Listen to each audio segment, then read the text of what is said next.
You're gonna need a bigger boat.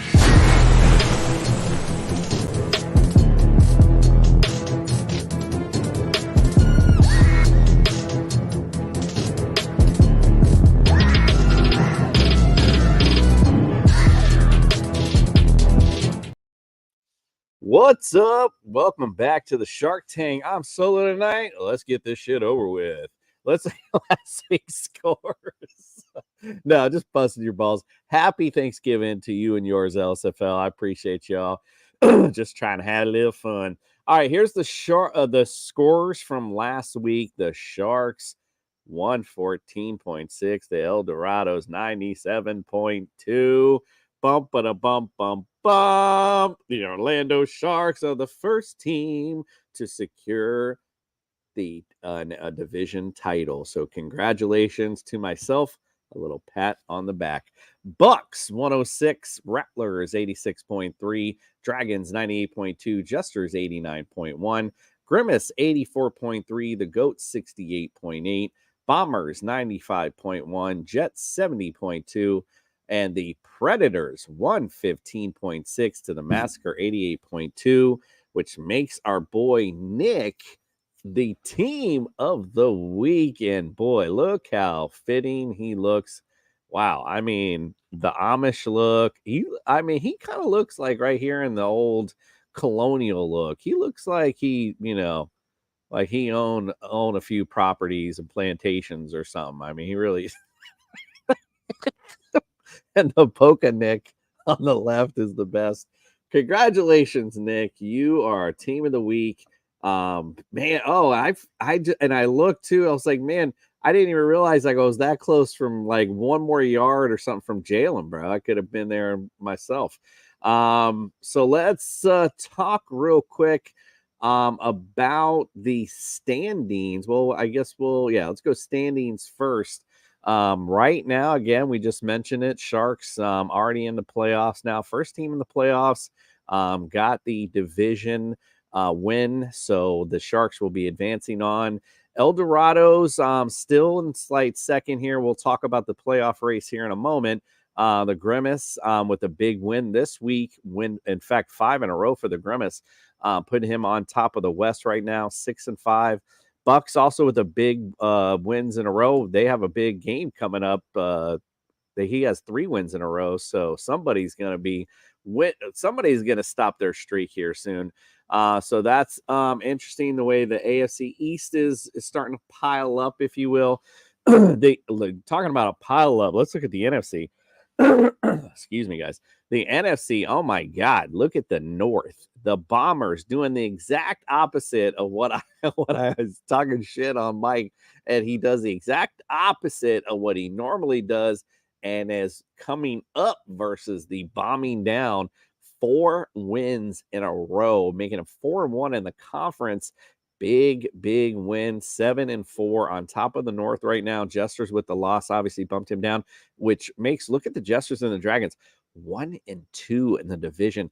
They have to take care of business against the Bombers, or they are going to be in big trouble the way this thing's shaping up. Because look right here in the West, Predators 7-4, and the Massacre right there at 6-5. I mean, hey, don't sleep. And I believe they got an upcoming matchup against the Jets.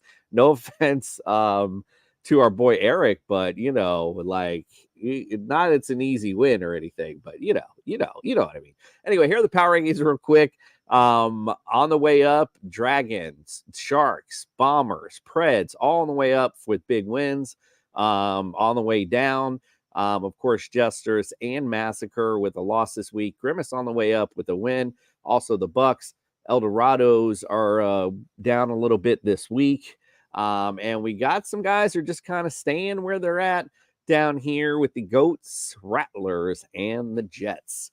Let's look at the playoff race. We'll look at the AFC first. There's 2 weeks to go. I'm sorry, look at the NFC first. My bad. There's 2 weeks to go. The Predators right now have the number 1 seed. The Bombers at number 2 right there with them. And right now, as it stands, the play-in game is the Jesters and the Dragons. Massacre right there waiting Anything can go. This basically, you could shake this thing up and throw it all out there again. And one of these teams might not even be in this playoff picture before the end of it. So that's how crazy is that. Let's go to the AFC. And again, now 2 weeks left to go. And this shocks right there at the number 1 spot. Grimace at number 2.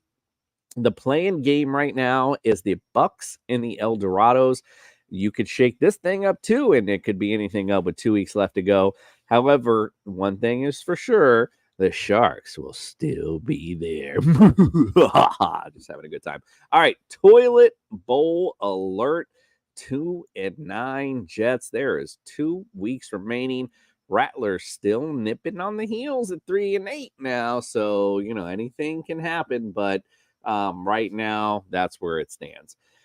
Let's talk about this week's clutch matchups. It's week 12, ladies and gentlemen, and let's go to, that team, the Orlando Sharks, going against the San Francisco Goats. The series is tied 5-5. Sharks won their last matchup 105-85.4, which was the AFC play-in game last year. Goats are 3-2 in the last 5 matchups. Right now, have the Sharks favored by 7. Again, no disrespect to Mark, but this season, much like his boy Eric, they've been kind of down in the points department. And your boy's been kind of up in the points department. So we'll see how things go this week. I mean, again, this is up and down. It'll be a close matchup. He's got some good matchups with Brock Purdy, obviously on Thanksgiving Day, going against Seattle. I think Bijan's got a little bit of a challenge. I like the Ramondre Stevenson matchup for him. That's a good one. Debo, that'll be good. So he's, like I say, he's got some good matchups. I don't know about Javonte against Cleveland. I have some good confidence with Cleveland's defense. And again, I got Jalen. He's always good. Buffalo secondary a little beat up as well. Saquon against New England. New England's not New England of old, that's for sure. Joe Mixon against Pittsburgh. We'll see. Anything can happen from here. So, and there's some guys, maybe, who knows? AJ Dillon might see the flex spot. Who knows? So, right now, that's the way it boils down. Let's go the other matchup, Rattlers and the El Dorados. Now, the Rattlers, again, on the toilet bowl watch, very close to that rim of the toilet.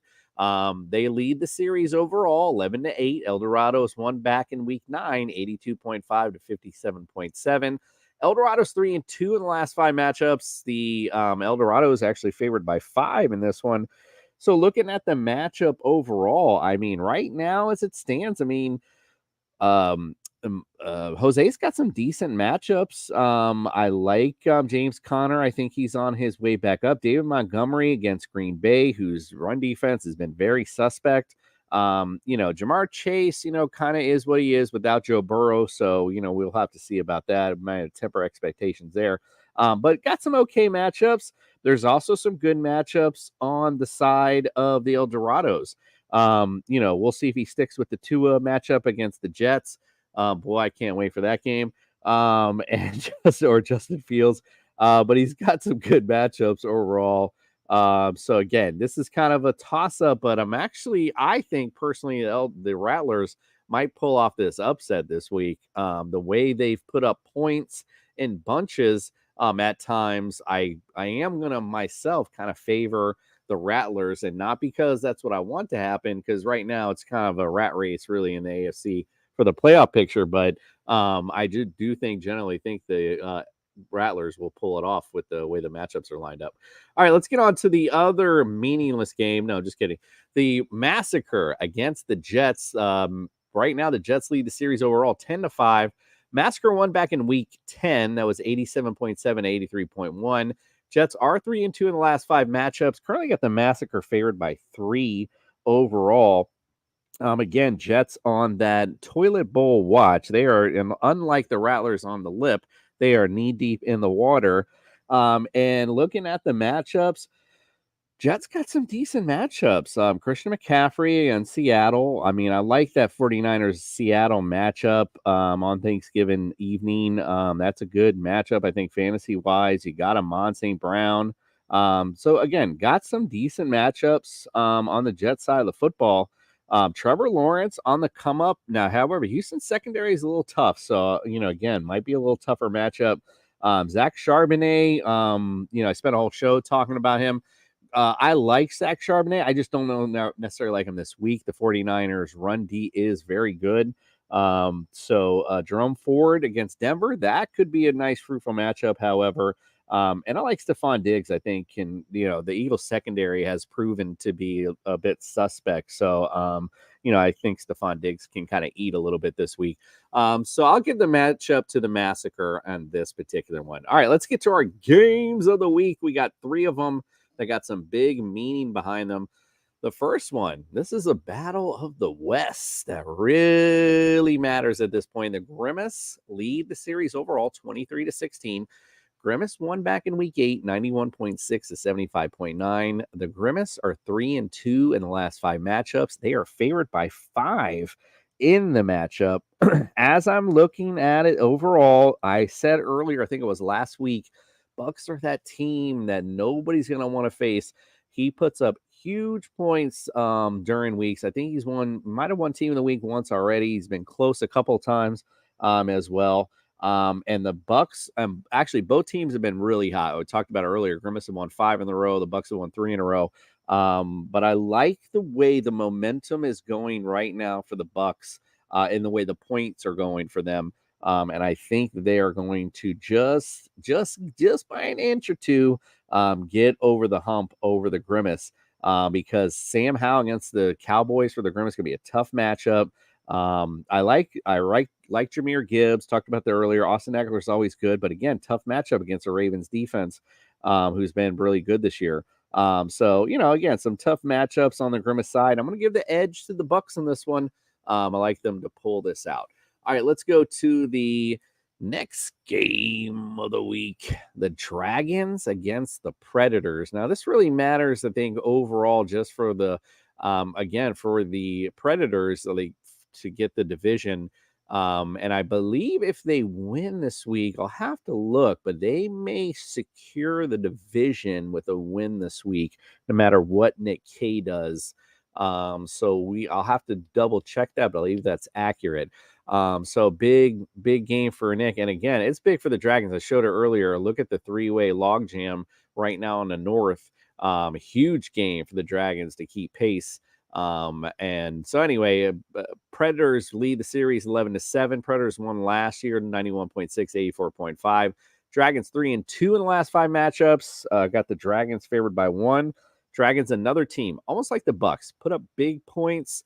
In weeks, there's been some weeks where there's been now Dragons a little bit, they've started out hot and they're starting to come down a little bit, but it's starting to put up the big points again.